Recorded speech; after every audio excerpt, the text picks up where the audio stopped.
Hello. Today, you will hear a story with an interesting plot. I decided not to celebrate my 50th birthday at work. I was going to be retired anyway without too much ado. I gathered my closest associates in my office. We drank a couple of bottles of whiskey and had a snack. We sat and talked, and at about 8 o'clock in the evening, we went home. I called a cab because I was well drunk and went home too. I did not enter into a debate with my wife. Did not make any demands. I simply undressed and went to sleep in the hall. The next day, the head of the department called me and gave me a pension certificate and a box with a tea set as a memorable gift to a pensioner. Well, don't be offended.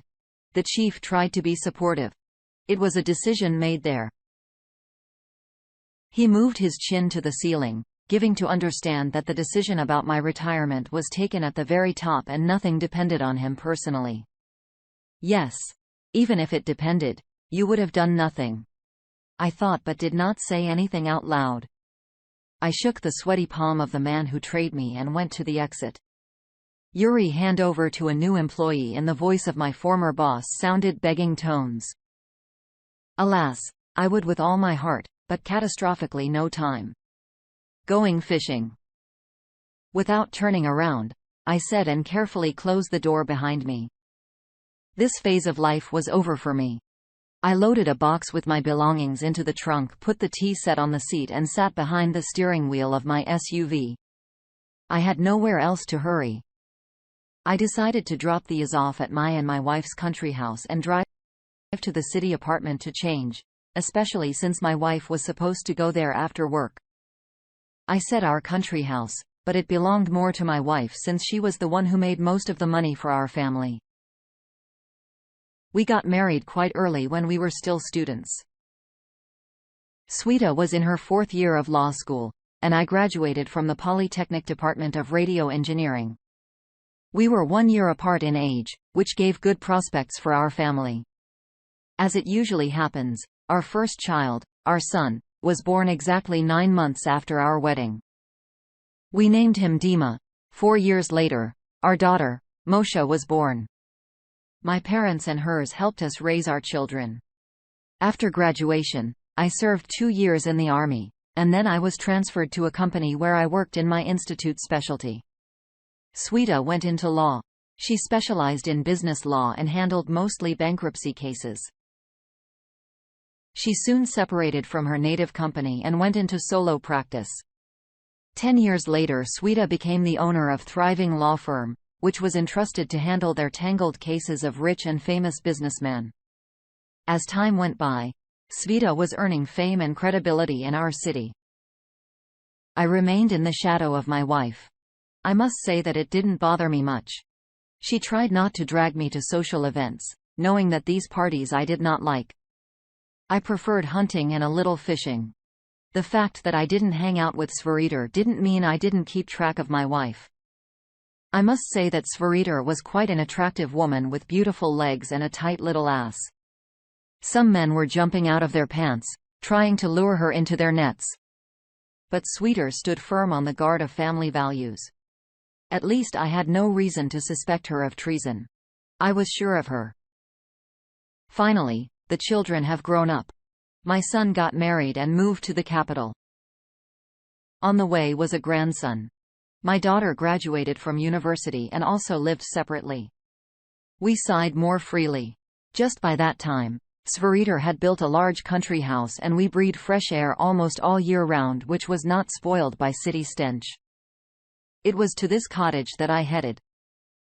When I pulled up to the house, I saw my wife's car parked in the driveway. I was even more surprised since Vita had to be at work. Well, plans might have changed after all. I leisurely went up to the 2nd floor carrying boxes of junk in my hands. I carefully put them in my office and was about to go down to the car. But my attention was caught by strange noises coming from the guest bedroom at the end of the hall. I was more surprised than alarmed. I walked to the loosely closed door and listened. There were painfully familiar noises coming from behind the door. It was the sound of my suite of screaming during the last phase of lovemaking. After so many years of married life, I understood and knew every moan she made. But the voice that belonged to the second character was not familiar to me. My wife cried out in a voice tone with passion. "Do you feel good with me?" "Yes. Yes. You're the best. Better than a husband," passionately answered Svariter. And so on. For some reason, it made me laugh. Funny and bitter. My wife, a successful and respectable woman, mother of 2 children, grandmother of 5, was calling herself the whore of some scoundrel. The times, the manners. When they started up their ruckus again, I opened the door. A few minutes passed while Sweeter took a sideways glimpse of my motionless frozen figure. She pushed her playmate away and stared at me in surprise. A lover definitely crawled under the sheet and fell silent, pretending to be a hose. Sweeta jumped down to the floor and headed toward me as if nothing had happened. I looked at her naked figure and a lump began to roll up in my throat. "Yura, do not make a scene. Go to town. We'll talk in the evening." She told me this in such a calm voice, as if she was sending me to the store for potatoes. I expected tears, sobbing remorse. And here was a calm, even emotionless voice. "Talk to you later." I stood there for a while as if in a stupor. I could have nailed her lover. Believe me, I wouldn't have had much trouble doing that. Throw the cheating wife out of the house. Chase her around the yard screaming for the neighbors' amusement. But in my mind were her words spoken during a period of passion. "You're better than a husband." And that was a verdict. A verdict on our family. That's not forgivable.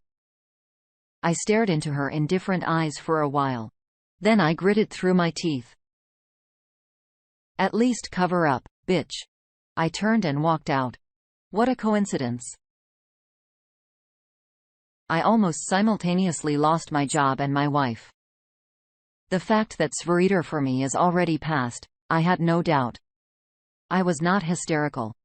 I did not ask why, not sobbing, frantically hugging the pillow. I took the blow of fate upon myself. The only thing I had to do was gather my thoughts. And the first thing to do was to solve the housing problem. Technically, I had 1/4 of an apartment and a country house, but I knew perfectly well that my wife's lawyers would leave me nothing. And I would still owe them. By the way, the car is also registered to Svariter. I looked at my watch. 1 o'clock. It's time. I pulled over to the curb and took out my smartphone. This had caught my eye right away. Lakeside home for sale, quiet, peaceful place, great fishing and hunting, and the price quite affordable for me. I dialed the contact number listed in the ad. A woman answered. She told me that this house was built by her father when he returned from the seas. He lived there until his death. The house stood empty for almost a year until the new owner decided to sell it after all.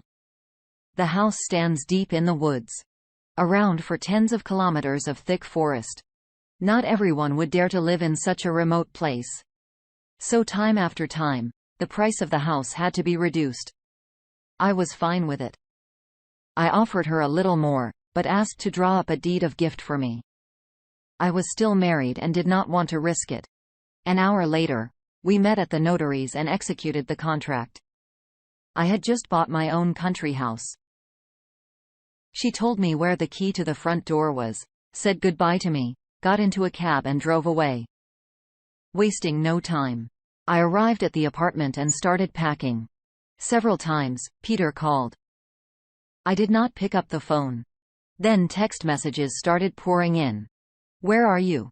I'm worried. Euro, we need to talk." But I wasn't paying attention to them anymore. After gathering my things, I called a cab. I threw the keys to the apartment and the car into the mailbox. I took a cab to the garage. My father's car was as good as new and running. I threw my backpack and a